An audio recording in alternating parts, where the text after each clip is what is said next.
So anytime I teach a position like this, I hear quite a few things.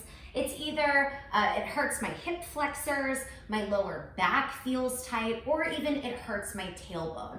So what I would like to do today is show you some different form positions that happen on the floor, make sure that we're moving our spine in the correct position to feel it where we want to feel it. And then I also want to provide some alternatives, because if your hips are super tight or your low back is super tight or you have a really sensitive tailbone, there is a chance that this exercise or this position may better serve you seated up on a chair. So I want to show you form for the floor as well as how to get sensation if you do move this exercise to a chair.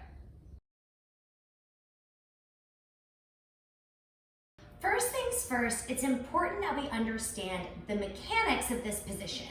So when we are here, we are working to create a rounding or a scooping, or yes, a tucking of our lumbar spine.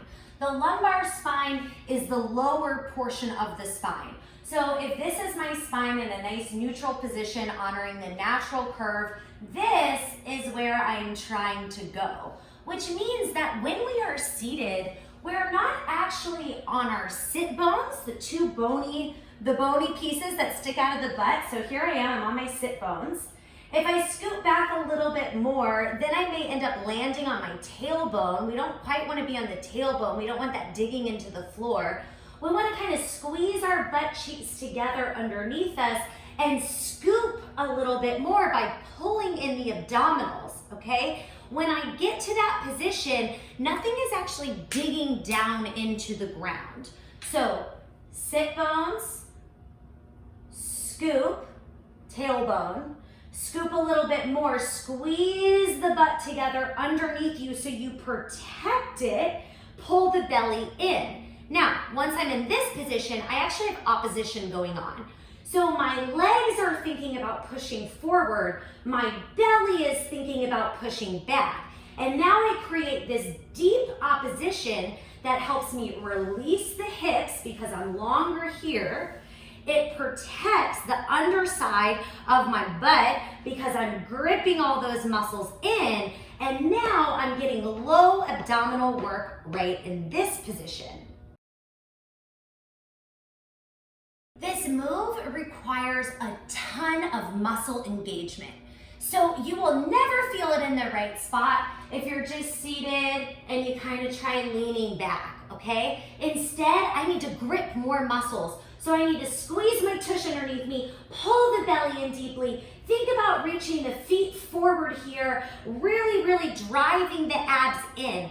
I say this because I think that sometimes when we do moves, we expect just to like lean our chest back and then we're gonna feel it. And it actually requires much more. So it's a mind to muscle connection of getting all those things to turn on, to activate in order to feel it correctly.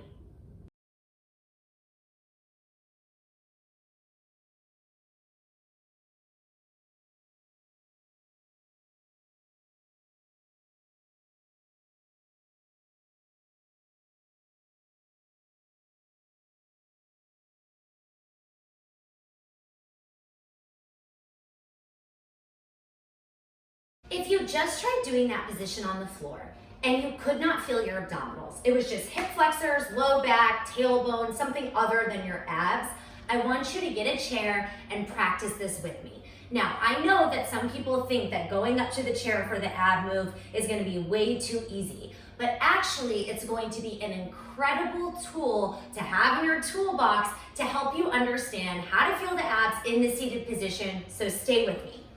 First thing we're gonna do is sit toward the edge of the chair, and instead of having our feet right underneath us, we're gonna walk them forward just a little bit, okay? And now we're gonna practice just engaging our abs. So at this moment, I am released. Now, like I'm bracing for a punch, not the best analogy, but let's think about it. Pull the belly button in toward the spine and brace. Do that with me again, release. Now pull the belly button in, embrace, engage. One more time, inhale, release, exhale, brace. Okay, Staying braced, now we're going to begin our scoop.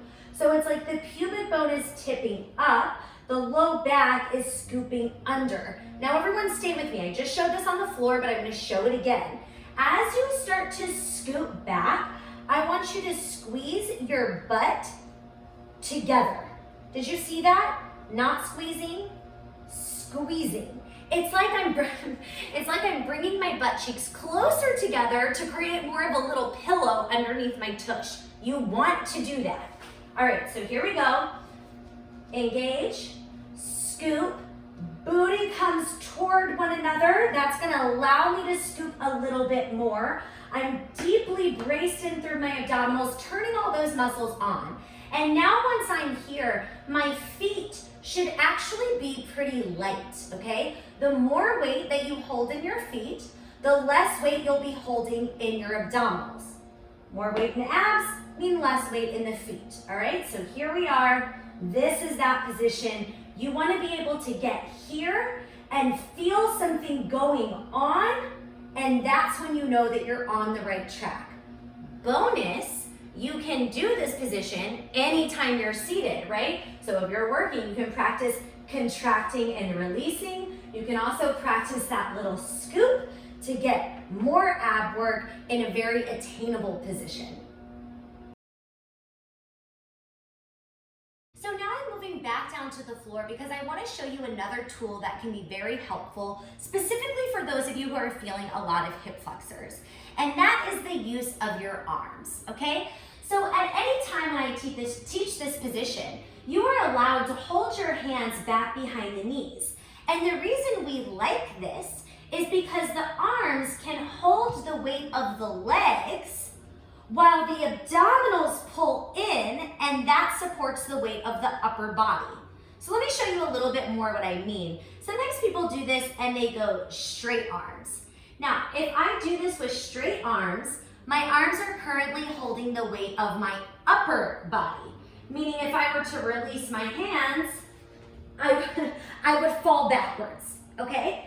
So instead, if we bend the elbows and we really get that scoop in through the abdominals, now my arms, my biceps in particular, are supporting the weight of my legs. They're holding this lower body weight.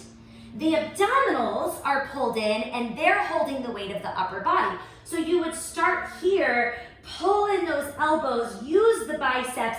That's going to allow you to drive the belly in more, and then over time, you'll be able to get a little bit lighter in your hands, and now you're on the right track.